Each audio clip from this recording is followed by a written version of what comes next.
ચાણસ્મા ખાતે રામનવમી નિમિત્તે રામચંદ્ર ભગવાનની ભવ્ય શોભાયાત્રા નીકળી. રામનવમી પર્વ નિમિત્તે સમગ્ર દેશમાં ભક્તિભાવથી ઉજવણી કરવામાં આવી રહી છે, ત્યારે ચાણસ્મા શહેરમાં પણ રામનવમીનો પર્વ અત્યંત ધામધૂમ અને ઉત્સાહ સાથે ઉજવાયો હતો. ચાણસ્મા ખાતે આવેલ રામજી મંદિરે ભગવાન શ્રી રામના જન્મોત્સવની વિશેષ ઉજવણી કરવામાં આવી. મંદિર ખાતે ધાર્મિક વિધિઓ, પૂજા અર્ચના અને આરતી બાદ ભવ્ય શોભાયાત્રાનું આયોજન કરવામાં આવ્યું હતું.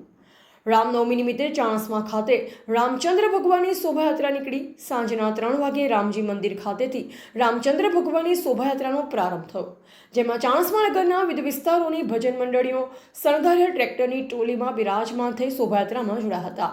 જ્યારે શોભાયાત્રા દરમિયાન સરસ્વતી શિશુ મંદિરના વિદ્યાર્થીઓ દ્વારા વિવિધ શારીરિક કરતબો દ્વારા સૌને મંત્રમુગ્ધ કર્યા, તેમજ નાના બાળકો દ્વારા વેશભૂષા ધારણ કરવામાં આવી. શોભાયાત્રામાં બેન્ડ વાજા અને ડીજેના તાલે ભક્તો ઝૂમી ઉઠ્યા.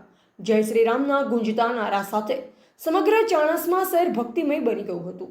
શોભાયાત્રામાં રામજી મંદિરના પરમ પૂજ્ય મહંત મારુતિ શરણદાસજી, પરમ પૂજ્ય વિમલાનંદજી મહારાજ, અબાલ વૃદ્ધ નગરજનો સૌ કોઈ મોટી સંખ્યામાં જોડાયા અને સૌએ ઉમંગભેર ભાગ લીધો. રસ્તા પર સ્થળે સ્થળે લોકો દ્વારા શોભાયાત્રાનું સ્વાગત કરવામાં આવ્યું. આ પ્રસંગે ચાણસ્મા નગરની વિવિધ સંસ્થાઓના સહયોગથી શોભાયાત્રામાં ઉપસ્થિત લોકો માટે ઠંડા પીણા, ઠંડા પાણી અને અન્ય જરૂરી સુવિધા ઉપલબ્ધ કરાવવામાં આવી, જે કારણે તાપમાન વચ્ચે પણ ભક્તોને રાહત મળી.